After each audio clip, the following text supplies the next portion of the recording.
बिस्मिल्लाहिर्रहमानिर्रहीम अस्सलाम वालेकुम वरहमतुल्लाहि वबरकातुहू। इस स्टडी कर रहे हैं फर्स्ट ईयर न्यू बुक हमारे पास जो केमिस्ट्री की है। उसकी तकरीबन हम थ्योरी कवर कर चुके हैं। इस वक्त हम एमसीक्यूज़ को सॉल्व करेंगे। 10 एमसीक्यूज़ हैं और ये जो एमसीक्यूज़ हैं 10 इन 10 को सॉल्व करेंगे। और थोड़ा तरीक़ाकार चेंज किया है मैंने ताकि आप लोगों को ईज़िली और अच्छी तरीके से समझ में आए।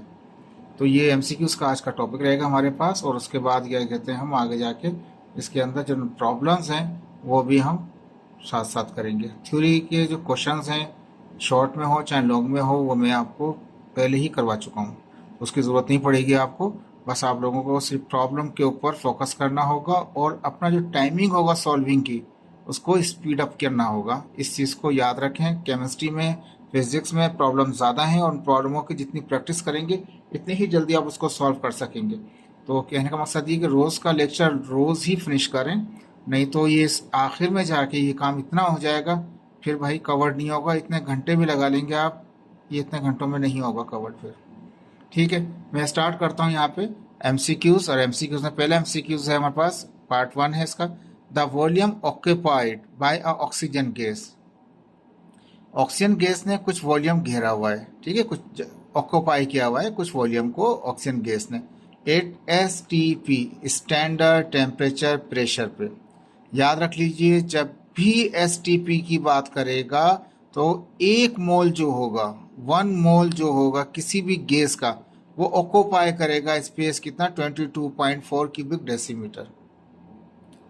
याद रख लीजिए, जब भी बात एस टी पी की आएगी, स्टैंडर्ड टेम्परेचर प्रेशर की बात आएगी, याद रख लीजिए उसका 1 मोल, शर्त क्या है हमारे पास, कंडीशन क्या है हमारे पास, 1 मोल वो ऑक्यूपाई करेगा स्पेस 22.4 क्यूबिक डेसीमीटर। इस चीज़ को ध्यान में रख लीजिएगा, जब भी एस टी पी आएगा ये चीज़ ध्यान में रखिएगा। सवाल कहता है कि वॉल्यूम किसका, ऑक्सीजन गैस का, उसने कितनी ऑक्यूपाई किया हुआ है volume, 44.8 cubic decimetre. 44 point cubic decimetre उसका वॉल्यूम दे रहा है, गैस का, ऑक्सीजन गैस का वॉल्यूम दे रहा है। इस तरह से पहले सवाल हम करते थे नंबर ऑफ मोल के, तो मास गिवन होता था, हम नंबर ऑफ मोल मालूम करते थे। इसी तरह से क्या है यहाँ पे एसटीपी के ऊपर उसका वॉल्यूम दिया हुआ है किसका, ऑक्सीजन गैस का। करना क्या है, कहता है the number of molecules of oxygen in the vessel. वो जो वैसल है जिसके अंदर ऑक्सीजन गैस को रखा हुआ है, बताइए इसमें अगर ये वॉल्यूम ऑक्यूपाई करता है 44.8 क्यूबिक डेसीमीटर ऑक्यूपाई करता है, तो बताइए ये कितने इसके अंदर नंबर ऑफ मोल होंगे, यानी कि इसका जो कन्वर्जन है वॉल्यूम से नंबर ऑफ मोल में वो क्या होगा। देखिए प्रॉब्लम कोई मुश्किल नहीं है, ये सिंपल कन्वर्जन की तरह से अगर समझने की कोशिश करेंगे तो ये ईजी हो जाएगा। 4 यहाँ पे ऑप्शन दे रहा है, चारों में जो दे रहा है पावर 23 दे रहा है, ये चीज़ याद रखिएगा सॉल्व करते वक्त आप। अब वापस जाता हूँ उसी बात पे, जब कहा जाता है कि एस टी पी, तो याद रखेंगे 1 मोल किसके बराबर होगा, वो जो ऑक्यूपाई करेगा स्पेस वो 22.4 क्यूबिक डेसीमीटर में लिखा। 1 mole of oxygen gas occupied, अब वॉल्यूम कितना वॉल्यूम ऑक्यूपाई करेगा 22.4 क्यूबिक डेसीमीटर। अब मैं रिशफल कर दूंगा, ठीक है, रिशफल करूंगा इसको, एकदम से रिशफल कर दूंगा। जो राइट साइड है उसको लेफ्ट पे जाऊंगा, लेफ्ट साइड को राइट पे जाऊंगा। अब देखें पढ़ने में लिखने में कितना फर्क हो जाएगा। पहले कह रहा था 1 मोल ऑक्सीजन गैस का ऑक्यूपाई करता है 22, इतना वॉल्यूम ऑक्यूपाई करता है। अब कह रहा हूँ ये जो वॉल्यूम है यानी 22.4 cubic decimetre volume of oxygen gas contain, CONTAN, contain कितना, 1 मोल ऑफ ऑक्सीजन। 1 मोल में इतने सारा वॉल्यूम होगा या इतने सारा वॉल्यूम में 1 मोल होगा ऑक्सीजन का। मैंने एकदम से फ्लिप कर दिया, बिल्कुल इसको वहां ले गया, लेफ्ट साइड को और राइट साइड को यहाँ लेके आ गया, लेकिन टर्म में ऑक्यूपाइड से कंटेनर में चला गया मैं। देखें इस टर्म को जितनी प्रैक्टिस करेंगे ना ये याद हो जाएगा आपको, क्योंकि मुश्किल चीज़ नहीं है। अब ये वॉल्यूम जो है हमारे पास 22.4 मिलीमीटर, इसको 1 बनाएंगे क्योंकि वहाँ हमें वॉल्यूम मिला हुआ है, वहाँ पे वॉल्यूम मिला हुआ है, तो 1 बनाएंगे। इसको कैसे बनाएंगे, 1 रहने देंगे, ये चीज़ मल्टीप्लाई कर रही है 1 को, तो ये वजह के डिवाइड कर देगी 1/22.4, तो यहाँ मल्टीप्लाई कर रहा तो वहाँ जाके डिवाइड कर दिया। जब 1 बन जाता है तो फिर जितनी भी क्वांटिटी होगी उसको लेफ्ट साइड पे मल्टीप्लाई करते हैं, राइट पे भी करते हैं। ये वॉल्यूम आपके पास गिवन था, इसको 44.8 को यहाँ भी 1 से मल्टीप्लाई किया और वहाँ भी कर दिया। अब यहाँ पे क्या है, 44.8 को डिवाइड किया 22.4 से, 22.1 22.4 वन सा 1 हो गया, और ये 2 टाइम होगा 44.8, 2 टाइम कट जाएगा ये। तो कितने मोल आ गए? 2 मोल्स आ गए किसके यहाँ पास? ऑक्सीजन के। यानी कि जो ये हमारे को ये दे रहा था वॉल्यूम, इस वॉल्यूम के 2 मोल्स हैं। ठीक है जी, थोड़ा इसको नीचे करते हैं। 2 मोल निकाल लिया आपने किसमें? इसमें से। अब हम कहेंगे कि 1 मोल जो होता है ऑक्सीजन का, किसी भी गैस का, ऑक्सीजन नहीं हो, कोई भी गैस हो, 1 मोल कंटेन करता है एवोगाड्रो के नंबर कितने? 6.0 × 10⁻23 मॉलिक्यूल ऑफ ऑक्सीजन। क्यों मॉलिक्यूल की बात क्यों कर दी? तो याद रखें उसने कहा था कि मॉलिक्यूल बताइए इसके। मोल निकाल लिया आपने, अब मॉलिक्यूल निकालना आपके लिए आसान हो जाएगा। हमने कहा कि 1 मोल होता है किसी भी गैस का, उसमें इतने एवोगाड्रो होते हैं। हम ऑक्सीजन के कितने मोल निकाले हमने? जो उसने मास दे रखा था 44.8, जो मास दे रखा था, सॉरी 44.8 जो हमें वॉल्यूम दे रखा था, उससे कितने मोल निकाले हमने? 2 मोल निकाले। तो 2 को यहाँ मल्टीप्लाई कर दिया, 1 तो था यहाँ पे, यहाँ भी 2 से मल्टीप्लाई कर दिया, वहाँ भी 2 से कर दिया, तो क्या 12.04 × 10⁻23 आ गया। तो ये आंसर कौन सा होगा हमारे पास? गौर से देखें, ये आंसर सी आ गया, 12.04 × 10⁻23। ठीक है जी, ये तो मैंने सॉल्व कर दिया आपको एक सिंपल तरीके से, जिस तरह से बुक में बाकी सवाल सॉल्व किए जाते हैं। लेकिन अगर MCQs में ऐसा करेंगे तो भाई MCQs हो जाएंगे आपके। इसलिए उसके लिए क्या करना पड़ेगा? आपको शॉर्ट की इस्तेमाल करनी पड़ेगी, शॉर्ट तरीके मेथड से सॉल्व करना पड़ेगा। देखिए अब इसको मैंने इतने सारे स्टेप जो थे मैं इसको कट करके एक छोटा सा स्टेप कर दूंगा। मैंने लिखा शॉर्ट मेथड। आपको क्या मालूम करना है? नंबर ऑफ मॉलिक्यूल्स मालूम करने हैं ऑक्सीजन के। ठीक है, ये बराबर होता है volume of the given volume of a gas. किसी भी गैस का जो वॉल्यूम होगा वो ऊपर रखिए, नीचे डिवाइड कर दें। बात ऊपर की थी उसने STP की, जब STP की बात करेगा तो यही वॉल्यूम से डिवाइड करना पड़ेगा आपको 22.4 से। STP नहीं होगा तो ये नहीं चलेगा। फिर STP पे था 22.4 आ गया हमारे पास, ठीक है, इनटू एवोगाड्रो नंबर Na। ये मैंने एवोगाड्रो लिखा नहीं, डायरेक्ट वैल्यू रख दी इसकी। ये वैल्यू फिक्स रहेगी, ये वैल्यू फिक्स रहेगी। अगर आपको कोई वॉल्यूम गिवन है और उसका अगर आपको नंबर ऑफ मोल मालूम करना है, सिर्फ वॉल्यूम को यहाँ रखें और सॉल्व कर दें। बिल्कुल शॉर्ट हो गया। देखें इस फॉर्मूले को आप बांध दीजिएगा, लेकिन ऐसा नहीं लॉन्ग क्वेश्चन आया हुआ हो थ्योरी प्रैक्टिस इसका न्यूमेरिकल का और शॉर्ट तरीके से कर दें, ऐसी हरकत नहीं कीजिएगा। ये सिर्फ और सिर्फ आपके लिए शॉर्ट की इसलिए है, MCQ उसके लिए टाइम कम है और जल्दी आंसर निकालना है। नहीं तो अगर वो लॉन्ग क्वेश्चन में आता है ये सवाल इस तरह का आपका, तो आपको ये जो स्टेप मैंने किए हैं यही स्टेप करने पड़ेंगे, तो टीचर नंबर काट लेगा आपके। ठीक है, तो ये इतना शॉर्ट नहीं कीजिएगा। ये शॉर्ट की 2 जगह काम आएगी। एक तो ये हमारा जो अब HSC पार्ट 1 जब एग्ज़ाम देंगे नेक्स्ट ईयर आप, ये तब MCQs में काम आएगा। और उसके बाद जब आप मेडिकल वाले हैं तो फिर मेडिकल में जाएंगे आगे, यानी कि MBBS में जाएंगे। और जो इंजीनियर वाले हैं, इंजीनियरिंग वाले हैं, वो आगे जाके NID वगैरह में और दूसरी यूनिवर्सिटीज़ में जाके पढ़ेंगे। तो उनके लिए क्या करना है? उनको शॉर्ट की तब इस्तेमाल करनी पड़ेगी जब उनको MCQs टेस्ट देना पड़ेगा बेस। ठीक है, तो ये शॉर्ट की है आपके पास, जिसमें मोलार वॉल्यूम जो है आपके पास ये गिवन है 22.4, ये फिक्स रहता है। STP पे शर्त रहेगी, एवोगाड्रो नंबर 6.0 होता है। सिर्फ आपको वॉल्यूम जो जितने वॉल्यूम में जितने आप मॉलिक्यूल चाहिए वॉल्यूम यहाँ रख लीजिए, आंसर निकल आएगा आपको। ठीक है जी, अब आ गए इसका पार्ट 2 के ऊपर। ठीक है, सेकंड पार्ट के ऊपर कहता है the number of carbon atom in 1 mole. Good, very good, शर्त इस्तेमाल किया कि उसने 1 मोल। हम जानते हैं नंबर ऑफ एटम हो या नंबर, एक एलिमेंट है तो एटम होगा, अगर मॉलिक्यूल है तो मॉलिक्यूल्स होंगे हमारे पास। एक से ज़्यादा एटम होंगे तो मॉलिक्यूल बन जाता है। यहाँ पे कार्बन है तो एक एटम है। Number of carbon atom in 1 mole, good, of sugar, formula देखा है, C12H22O11 आर अप्रोक्सीमेटली। क्या हो सकता है इसमें से? शॉर्ट है, कोई लंबा सवाल नहीं है आपके लिए। तो कहता है 1 मोल में बता दीजिए। ठीक है जी, नंबर ऑफ एटम बताने हैं आपको कार्बन के। ठीक है, अब ये कौन कौन से हो सकते हैं? यहाँ पे कार्बन का एक जो होता है हमारे पास वो होता है, एक एटम जो होता है हमारे पास कितने का होता है? वो 12 का होता है। ठीक है, एक कितना का होता है यहाँ पे? 12 के साथ, यानी 1 मोल के अंदर ये कितने दिखा रहा है? यहाँ पे एक सिंगल जो है हमारे पास, यानी कि सिंगल तो सिंगल ही होगा, लेकिन यहाँ पे कितने दिखा रहा है? ये 12 दिखा रहा है। तो हम यहाँ पे कंडीशन इस्तेमाल करेंगे नंबर ऑफ एटम वाली। जब भी बात करेगा नंबर ऑफ एटम की या नंबर ऑफ मॉलिक्यूल की या नंबर ऑफ आयन की, तो याद रख लीजिए आपको एवोगाड्रो यूज़ करना पड़ता है। ये शर्त जो इसने की थी 1 मोल की, तो कार्बन के भी 1 मोल के हिसाब से निकालेंगे। हम जानते हैं कि कोई भी सब्सटेंस जिसका 1 मोल वो कंटेन करेगा अगर एटम है तो इतने एटम्स हो जाएंगे, अगर वो मॉलिक्यूल है तो मॉलिक्यूल हो जाएगा, अगर वो आयनिक कंसंट्रेशन है तो आयन बन जाएगा। आयन है, कैटाइन है, एनाइन है, जो भी आएगा वो आ जाएगा। ठीक है, हमारे इस बुक में अभी तक हमारे पास एनाइन कैटाइन की हम ज़्यादा स्टडी नहीं कर रहे हैं। 1 मोल की बात कर रहा था, तो 1 मोल कोई भी एलिमेंट हो, कोई भी एटम हो, कितने रखेगा एटम्स अगर एटॉमिक है तो। यहाँ कितने आ रहे हैं, यहाँ पर 12 आ रहे हैं, तो 12 से मल्टीप्लाई कर देंगे, तो कितना हो जाएगा, 72 हो जाएगा। आंसर क्या हो गया, डी हो गया आपका। यही सवाल अगर बुक में चेंज कर दे आपको, यहाँ पे चेंज करना पड़ेगा इसको, और यहाँ पे हाइड्रोजन के लिए भी पूछ सकता है, ऑक्सीजन के लिए भी पूछ सकता है आपसे। जितने भी कहेगा इतने ही 1 मोल के लिए तो 1 इस्तेमाल होगा हमारे पास, लेकिन यहाँ पे कितने 12 है हमारे पास, तो 12 से यहाँ मल्टीप्लाई करें, 12 से मल्टीप्लाई कर देंगे। 1 मोल किसी भी सब्सटेंस का एवोगाड्रो नंबर बराबर होता है। ठीक है भाई, आसान था ये आपका। इसके बाद कहता है इन द रिएक्शन, इसमें सोडियम के 2 मोल दिखा रहा है, वाटर के 2 मोल दिखा रहा है, सोडियम हाइड्रोक्साइड के 2 मोल दिखा रहा है हमारे पास, हाइड्रोजन का 1 दिखा रहा है। ये केमिकल इक्वेशन दिखा रहा है, बैलेंस केमिकल इक्वेशन।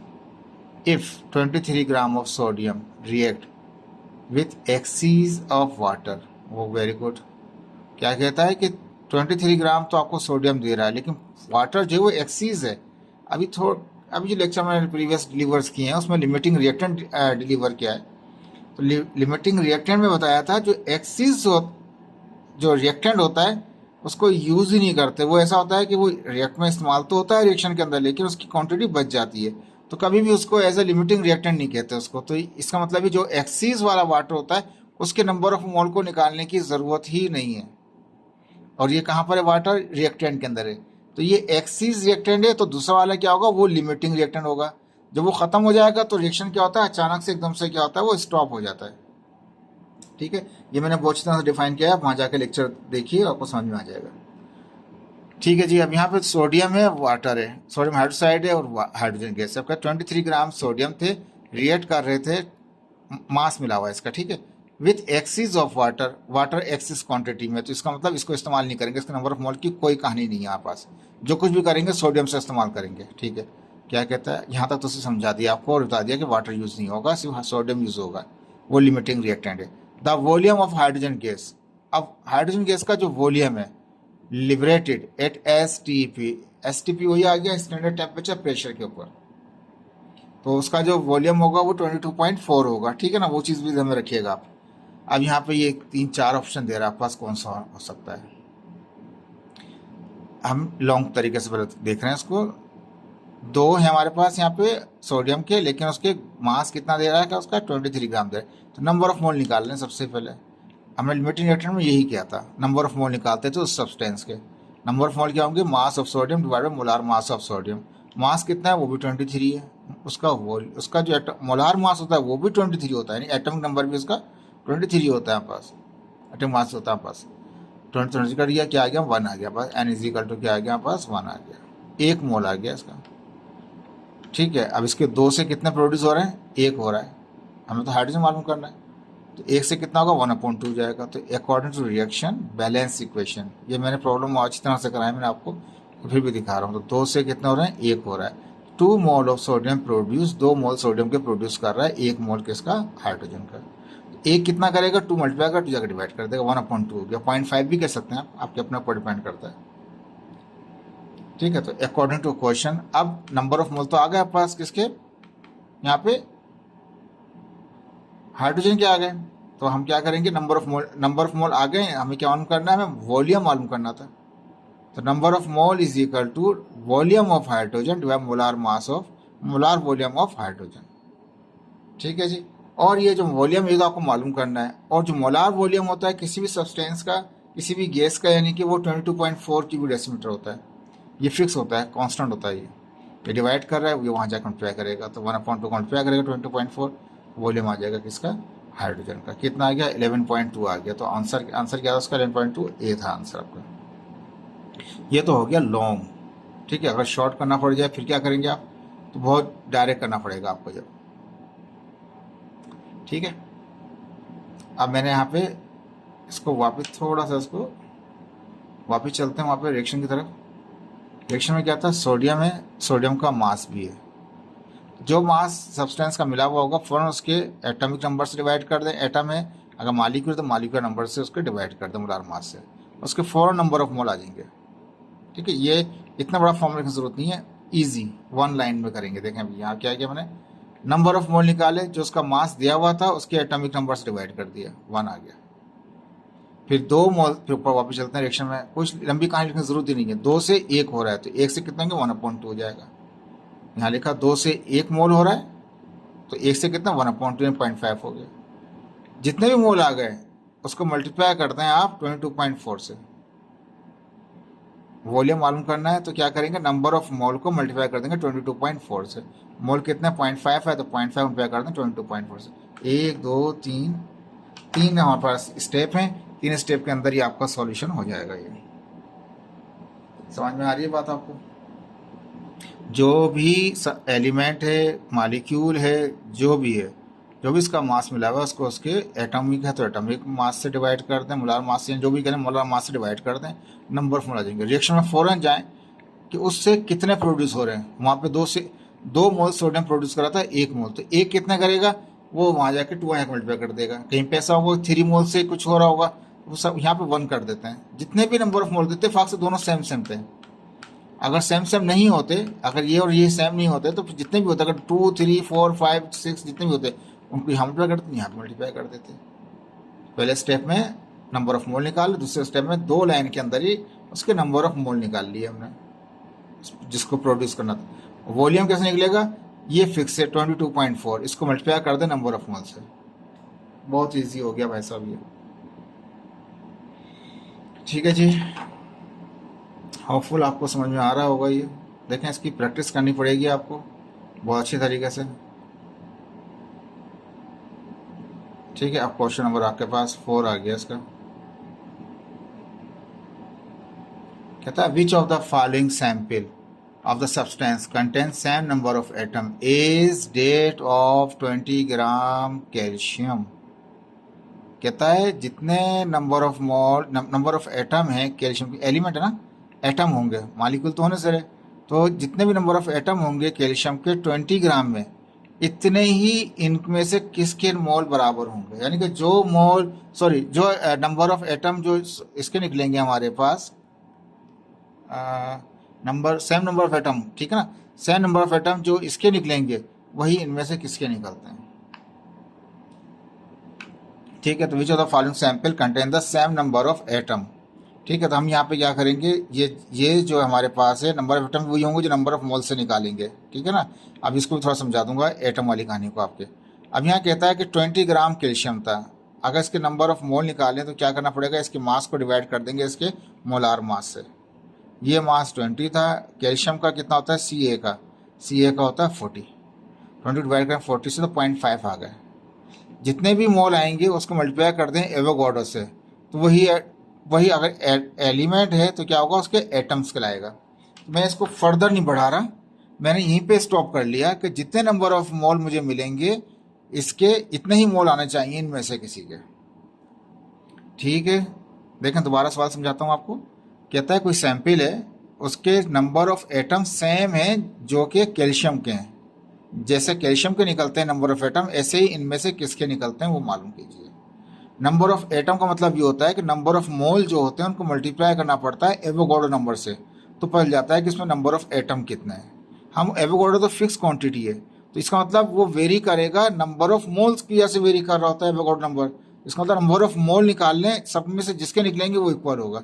अब यहाँ पे क्या है, 16 ग्राम ऑफ सल्फर है, 20 ग्राम ऑफ कैल्शियम, क्वांटिटी मुख्तलिफ है, एलिमेंट भी मुख्तलिफ हैं, क्या सल्फर है, कार्बन है, पोटाशियम है हमारे पास, और यहाँ पे मैग्नीशियम है। सल्फर है तो सल्फर का क्या है 16 ग्राम है, तो मास ऊपर रहेगा, उसका एटम में मिल जाएगा। सल्फर का कितना होता है 32, डिवाइड किया 0.5 आएगा, मैच कर रहा है। और भी देख लेते हैं, किसी और का तो मैच नहीं कर रहा। दूसरा अलग होता है कार्बन, 20 ग्राम, 20 को डिवाइड करके कार्बन का 12 होता है, एक का 12 होता है ना, तो कितना हो गया डिवाइड किया 1.6 है, मैच नहीं कर रहा। 19 ग्राम किसका, पोटाशियम के साथ, तो 19 को 39 से उसका 39 होता है, 0.48 हो गया, करीब करीब आ गया लेकिन सेम सेम नहीं है। उसके बाद बचा हमारे पास मैग्नीशियम, वो भी 24 होता है, उसको 24 से डिवाइड किया, ठीक है ना, तो 24 मास दे रखा था उसका, कैल्शियम मैग्नीशियम का 24 था, और उसका एटम नंबर भी क्या है वो 24 है, तो 1 आ गया, 1 आ गया, लेकिन ये करीब करीब था, लेकिन ये तो बिल्कुल सेम सेम है, यानी कि ए ऑप्शन। और ए कौन सा आपका, सल्फर, सिस्टनिक ट्रांसफर, यानी कि इसके नंबर ऑफ एटम और इसके नंबर एटम सेम होंगे, क्योंकि दोनों के नंबर ऑफ मोल सेम है। इसको मल्टीप्लाई करें एवोगाड्रो नंबर से, इसको मल्टीप्लाई करें एवोगाड्रो नंबर से, तो इसके नंबर ऑफ एटम भी और इसके नंबर एटम भी सेम सेम आ जाएंगे। तो इतना बड़ा नहीं सॉल्व करेंगे, नंबर ऑफ मोल पे रुक जाएंगे हम, ठीक है जी। होपफुल आपको समझ में आ रहा होगा ये। देखिए इसके बाद क्वेश्चन नंबर, इसका क्वेश्चन 1 का पार्ट 5 है, यानी कि 5th पार्ट है हमारे पास। Which of the following statement is incorrect, बताइए इन 4 स्टेटमेंट में से कौन सा स्टेटमेंट आपका गलत है, ठीक है जी। कैसे कहता है, द मास ऑफ 1 मोल, देखें 1 मोल कहता है तो आपको लगता है स्टैंडर्ड चीज चल रही है आपकी। The mass of 1 mole of chlorine gas, Cl2 molecule हो गया ना, एक नहीं है, 2 हो गए, इज 35.5, नहीं जी, ये तो 2 का तो नहीं होता, ये कैल्शियम के, ये क्लोरीन के 1 का होता है ये तो, यानी क्लोरीन Cl का जो होता है एटॉमिक मास जो होता है Cl का, वो 35.5 होता है। मालिक्यूल का क्या होता है, मल्टीप्लाई बाय 2 कर दो, 71 हो जाता है। उसने कहा था विच स्टेटमेंट इनकरेक्ट, पहला स्टेटमेंट ही इनकरेक्ट हो गया आपका, ठीक है। मास 1 मोल का किसके, क्लोरीन गैस का, इज कितना, उसके एटम जो भी मास होता है उसके बराबर हो जाता है उसके एटॉमिक वेट की, यहाँ मालिक्यूल तो मालिक्यूल वेट क्या होगा, तो यहाँ पे क्लोरीन के 1 का 35.5 होता है, 2 है तो कितना हो जाएगा 70 हो जाएगा, 35.5 को 2 करें 70, सॉरी 71 हो जाएगा हमारे पास, तो ये तो 35 है। पहले स्टेटमेंट गलत है, इनका आंसर तो ये हो गया, लेकिन फिर भी चेक करेंगे नीचे तो कोई आंसर तो नहीं है इस तरह का जो इनकरेक्ट हो। 1 mole of hydrogen gas contain 6.0 × 10⁻23 molecule of hydrogen gas. Simple सी चीज़ है, बात क्या है, 1 मोल, जब 1 मोल के लगे कोई स्टैंडर्ड में आप, ठीक है, 1 मोल हाइड्रोजन गैस का इतना ही कैरी करता है कि हाइड्रोजन कोई सा भी सब्सटेंस हो, 1 मोल किसी भी सब्सटेंस का इतना ही एवोगाड्रो नंबर होता है उसमें। एटम है तो एटम्स होते हैं, मॉलिक्यूल है तो मॉलिक्यूल्स होते हैं, आयन होता है तो आयन होते हैं, एनायन होता है तो एनायन होता है, केटायन होता है केटायन होता है, ठीक है। नंबर ऑफ एटम इन, तीसरे में आ गए सी पार्ट में, number of atom in 23 gram sodium, number of atom जो सोडियम के 23 ग्राम, ये इसका एटॉमिक वेट है सोडियम का, and 24 gram of magnesium are equal, तो वही सही बात है, उसके जो भी उसके एटॉमिक वेट के बराबर होता है, और बराबर होता है किसके, 6.023 के, एवोगाड्रो के बराबर होता है। ये भी इसी का ही है, अलग तो नहीं है, बढ़ा हुआ तो नहीं है ना, कम है, वो इसके एटॉमिक वेट दे रखा है, एटॉमिक वेट को उसके एटॉमिक इस मास को उसके एटॉमिक वेट से डिवाइड करेंगे, 1 आ जाएगा, और 1 बराबर हो जाएगा किसके, जो नंबर ऑफ एटम होंगे 6.0 × 10⁻23 हो जाएगा। इस तरह से जो मास दे रखा है मैग्नीशियम का, इसको भी डिवाइड कर देंगे इसके एटॉमिक मास से, तो वो भी 1 आ जाएगा, नंबर ऑफ मोल 1 आ जाएंगे। 1 जो कैरी करता है, नंबर ऑफ 1 मोल किसी भी सब्सटेंस का, वो इक्वल करता है 6.0 × 10⁻23। यहाँ पर भी 23 को डिवाइड करेंगे इसको एटॉमिक 23 से, तो 1 मोल आ जाएगा, दोनों में एक एक मोल आएंगे, दोनों के नंबर ऑफ एटम भी क्या होंगे, सेम होंगे, और क्या होंगे, वो 6.02 × 10⁻23 होंगे। ये बात सही है, ये बात भी सही, पहली वाली गलत थी। कहता है 1 mole of oxygen gas 8 STP occupy 22.4, अभी ऊपर से देखा था हमने कि 1 मोल शर्त है हमारे पास, कोई भी सब्सटेंस हो STP के ऊपर ये वॉल्यूम कैरी करेगा, ठीक है जी, वो पहला वाला ही गलत है, यानी कि आंसर पहला वाला ही आपके, ये इसमें इसका आंसर पहला वाला ही रहेगा, कि वो स्टेटमेंट पहला वाला ही गलत है, बाकी 3 स्टेटमेंट सही हैं, ठीक है जी। छठे में कहता है यहाँ पे, the Avogadro number, Avogadro's number, this statement is incorrect, वो भी इनकरेक्ट पूछ रहा था, यहाँ भी इनकरेक्ट पूछ रहा है। इट इज द नंबर, यानी कि एवोगाड्रो क्या है, एक नंबर है, is the number of particles, तो नंबर ऑफ, जब लफ्ज पार्टिकल्स आते हैं, मैंने पहले भी डिफाइन किया था, इसमें हम एटम भी कह सकते हैं, मॉलिक्यूल भी कह सकते हैं, और आयन भी कह सकते हैं, तो तीनों को अलग अलग कहने से बेहतर है एक ही कह देते हैं, पार्टिकल्स कह देते हैं। It is the number of particles, Avogadro क्या होता है, ये नंबर ऑफ पार्टिकल होते हैं इन 1 मोल, वेरी गुड, जब 1 मोल की बात करता है स्टैंडर्ड में चले जाते हैं आप, ठीक है, तो कहते हैं नंबर ऑफ पार्टिकल्स हैं 1 मोल के ऑफ एनी सब्सटेंस के, तो वो इक्वल होता है, सही है, यानी कि किसी भी सब्सटेंस का 1 मोल कि नंबर ऑफ पार्टिकल वो एवोगाड्रो के बराबर होता है। ये तो बात सही है, यानी कि 6.0 होता है। पहला स्टेटमेंट सही है, लेकिन आंसर नहीं है। आंसर पूछा है इनकरेक्ट, बताइए इनकरेक्ट क्या। पहली बात सही है, गलत नहीं है, उसे गलत बात चाहिए। It's numerical value is 6.0 minus भी लगाया कि हम गलत समझ लेते, यही वैल्यू होती है एवोगाड्रो की। ये बात भी सही है, उसे गलत बात चाहिए। It's value change if temperature increase, oh no, ऐसा तो नहीं होता कि अगर टेम्परेचर बढ़ा दें तो ये वैल्यू चेंज हो जाएगी। भाई ये कांस्टेंट नंबर है, ये कभी चेंज नहीं होता। तो ये बात गलत हो गई, तीसरी वाली बात आपकी गलत हो गई, यानी कि ये इसका आंसर बनेगा। ठीक है, तो ये गलत बात है। पूछा गलत बात कौन सी, गलत बात सी में है। It's value change if number of moles increase, ये तो बात सही है। इसकी वैल्यूज, एवोगाड्रो की वैल्यूज बढ़ जाती है क्योंकि एवोगाड्रो को मल्टीप्लाई करते हैं एन से। अभी ऊपर मैंने सॉल्व करके दिखाया आपको। नंबर ऑफ एटम्स मालूम करना हो या मॉलिक्यूल मालूम करना हो, आयन मालूम करना हो, तो उसको मल्टीप्लाई कर दें मोल्स, इसको मल्टीप्लाई कर दें मोल से, मोल के बढ़ाने से वो बढ़ जाएगा। तो ये बात सही है, उसको तो गलत बात चाहती है। गलत बात तो इसकी सी के अंदर है। टेम्परेचर के बढ़ाने से कभी ये वैल्यू चेंज नहीं होती, ये वैल्यू कांस्टेंट है, ये फिक्स है। ठीक है जी, इसका आंसर सी हो गया। अब इसके बाद चलते हैं हम सेवन्थ के ऊपर। 6 होगा, ठीक है। द मिनिमम नंबर, एक बार और चेक कर लें, ठीक है, 6 लेता हूँ, ठीक है। अब कहता था minimum number of moles are present in which, किसके अंदर। लेकिन एक चीज देख रहे हैं, S T P S T P S T P S T, यानी कि स्टैंडर्ड टेम्परेचर प्रेशर। जब भी स्टैंडर्ड प्रेशर की बात करते हैं तो वह कंडीशन क्या होती है, 1 मोल होती है। क्या होती है कंडीशन उसकी, 1 मोल होती है। ये चीज हमें रखिएगा। देखें इसमें क्या कहता है, मिनिमम नंबर्स ऑफ मोल बताइए इनमें किसके हैं। ये वॉल्यूम दे रहा है, 1 cubic decimetre of methane gas. B में कहता है 5 cubic decimetre of helium gas, 10 cubic decimetre of hydrogen gas, 22.4 cubic decimetre. ये तो सिंपल 1 मोल की कंडीशन में आ रहा है हमारे पास ऑफ क्लोरीन गैस। अब इसको ने डाउट डाला है आपको समझने के लिए कि बच्चा घबरा जाए, जो आंसर मिनिमम हो उसी को ही कर दे। लेकिन क्या करेंगे, तो उसको समझेंगे इस तरह से। ठीक है, हम जानते हैं number of mole of any substance eight S T P बराबर होता है volume divide by S T P की बात कर रहे थे, अभी एस टी पी की बात कर। तो वॉल्यूम को आप डिवाइड, नंबर ऑफ मोल बराबर होते हैं किसके, वॉल्यूम को डिवाइड कर दो उसके 22.4 क्यूबिक डेसीमीटर से। अब इसके कितना, इसका कितना वॉल्यूम दिया मीथेन का, तो मैंने CH4 किया, मीथेन है तो कितना 1 है, तो 1 लिख दिया, डिवाइड किया तो 0.044 आ गया। अब जब मैं निकालूंगा बी के, इसके हीलियम के निकालूंगा, तो 5 को डिवाइड कर दूंगा 22.4 से, तो 5 को डिवाइड 22.4, मैंने बी लिख दिया ऑप्शन यहाँ पे, वो इतने आ गए। अब तीसरा 10 को डिवाइड कर देंगे इसको 20.4 से, ठीक है, तो वो इतना आ गया। चौथा वाला क्या हमारे पास है, वो हमारे पास था 22.4 डिस्ट्रो क्लोरीन था। देखिए क्लोरीन हीलियम, इसकी बात, इससे कोई फर्क नहीं पड़ेगा। बात आ गई है एसटीपी की। जब एसटीपी होता है तो वहाँ पे 1 मोल कैरी करता है इतना वॉल्यूम।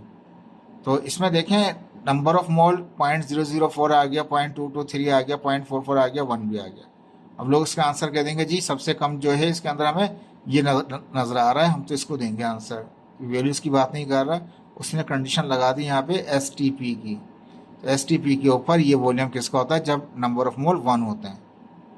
तो ये नंबर ऑफ मोल 1 आ गए, किसके आ गए, ये डी आंसर के, इस वाले के 1 आ गए। इसका मतलब answer, right answer is this, क्योंकि ये जो है 22.4 क्यूबिक डेसीमीटर निकल रहा है 1 मोल पे, और जितने मोल आ रहे हैं ये 1 नहीं है, ये 1 से भी कम है।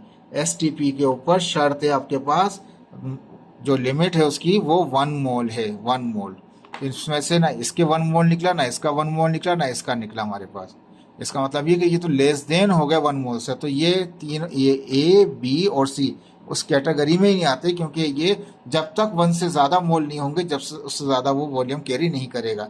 लीस्ट कंडीशन उसकी ये थी कि 1 मोल कैरी करता है कितना, 22.4 क्यूबिक डेसीमीटर। वो इसी का निकला हमारे पास, कितना देखें 1 मोल निकल के आएगा। तो राइट आंसर इज डी। ठीक है, तो 1 मोल होना चाहिए, ये 1 से भी कम मोल है। नजर आ रहे हैं आपको प्रैक्टिकली। देखिए शॉर्ट फार्मूला इस्तेमाल किया है मैंने इसका, नंबर ऑफ मोल का, किससे, वॉल्यूम को डिवाइड करें 22.4 से। ये पहले भी दिखाया था, उसी को अरेंज किया हुआ है सिर्फ। 7 में आ जाए, 7 में क्या कह रहा है आपसे, सॉरी 7 तो कर लिया था हमने, जी हाँ 7 कर लिया था, अब हम 8 में। Number of atoms in 60 gram of carbon, carbon में बताइए कि इसमें नंबर ऑफ एटम कितने होंगे। ये इनकी पावर 23 में, ये 24 में। देखें आंसर क्या निकलता है। कार्बन के एटम, एटम है, ठीक है, नंबर ऑफ एटम किसमें 60 ग्राम में मालूम करना चाह रहे हैं। तो मास को, ये जो मास 60 ग्राम है, इसको डिवाइड करें इसके एटॉमिक मास से या मोलार मास से और मल्टीप्लाई कर दें एवोगाड्रो नंबर से। शॉर्ट की आपके पास कोई भी मास है, उसके नंबर ऑफ एटम मालूम करना चाह रहा है या मालिक्यूल मालूम करना चाह रहा है, एन मालूम करना चाह रहा है, तो उसके मास को डिवाइड करें उसके मोलार मास से। और एवोगाड्रो फिक्स है 6 ये मास कितना था 60 ग्राम दे रखा था, और कार्बन का कितना होता है वो 12 होता है। इनको मल्टीप्लाई करें, यानी कि इनकी वैल्यूज को मल्टीप्लाई करें और फिर डिवाइड करते हैं 12 से। यह है 30.1 10 पावर 23। तो इस पॉइंट को मैंने शिफ्ट कर दिया यहाँ पे। जब एक शिफ्ट करूँगा तो यहाँ की पावर बढ़ जाएगी, 24 हो जाएगा। तो 3.01 और 24 बी कह रहे हैं हम, देखें तो ये 3.01 10 पावर 24। तो ये आंसर आपका है। शॉर्ट की से क्या है, देर भी नहीं लगी हमें, तो आसान सा है। जो भी मास है उसको उसके एटॉमिक नंबर से, या अगर मालिक्यूल है तो मालिकुलर वेट से डिवाइड कर दें, यानी कि मोलार मास से डिवाइड कर दें और मल्टीप्लाई कर दें एवोगाड्रो नंबर से, आ जाएगा आपका आंसर। ठीक है। 9th में कहता है minimum number of molecule present in the following sample of gas. कहता है एक गैस सबकी देखें, इसकी भी 100 ग्राम है, ऑक्सीजन का भी 100 ग्राम, कार्बन डाइऑक्साइड का भी 100 ग्राम, मीथेन का भी 100 ग्राम, क्लोरीन गैस का भी कितना, मॉलिक्यूल का भी कितना 100 ग्राम। कहता है कि मैक्सिमम नंबर ऑफ मॉलिक्यूल बताइए क्या क्या निकलेंगे। अब नंबर ऑफ मॉलिक्यूल का भी थोड़ी देर पहले हमने किया था कि जिस सब्सटेंस का भी होगा उसके मास को डिवाइड करेंगे उसके मोलार मास से, मल्टीप्लाई कर देंगे एवोगाड्रो नंबर से। अब ये थोड़ी देर पहले किया आपको, आप आसानी चेक कर सकते हैं। ये 100 है तो 100 को मल्टीप्लाई करें एवोगाड्रो से, और इसका क्या है, एक का 16 होता है तो दो के कितने जाएंगे, वो दो के कितने जाएंगे, वो 32 हो जाएगा हमारे पास। ठीक है, थोड़ा सा ये गलत हो गया, ये आप इसको चेक कर लीजिएगा।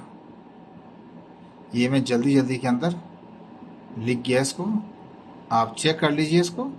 यानी कि 100 को डिवाइड करेंगे आप 32 से, 16 से नहीं करेंगे भाई। ठीक है, ये कितना था, ये 32 था। जल्दी के अंदर मैंने इसको 16 लिख दिया, ये 32 है। 100 को मल्टीप्लाई करें 6.02 से और डिवाइड कर दें 32 से। देखें 16 एक का होता है ऑक्सीजन का 16, तो दो का कितना हो जाएगा 32 हो जाएगा। 30 मैंने मल्टीप्लाई तो कर दिया लेकिन लिखते हुए जल्दी में लिख दिया, ये 16। ये 16 नहीं है, इसको गलत है, ये इसको आप सही कीजिएगा। आंसर तो यही निकल रहा है इसका, कैलकुलेट करके चेक किया हुआ है, वो 32 है यहाँ पे।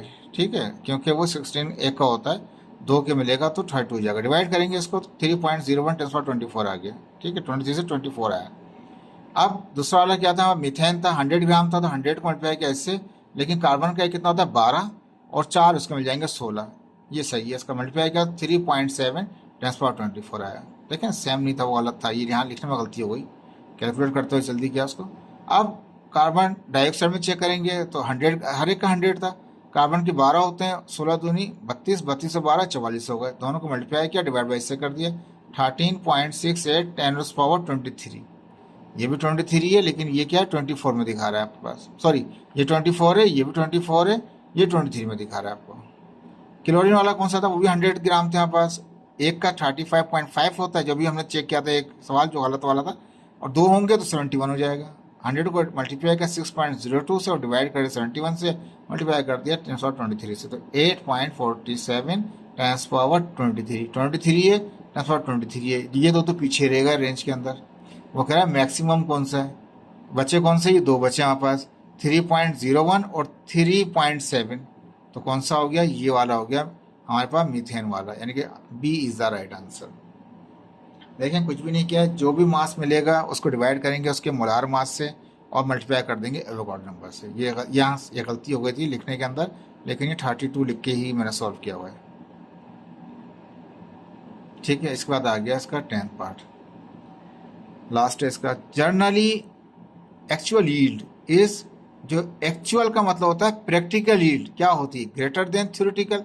नहीं भाई, ग्रेटर नहीं होती, कम होती है वो, पहला आंसर गलत हो गया। लेस देन द थ्योरेटिकल, तो थ्योरेटिकल से लेस होती है, यस, बी आंसर आपका सही हो रहा है।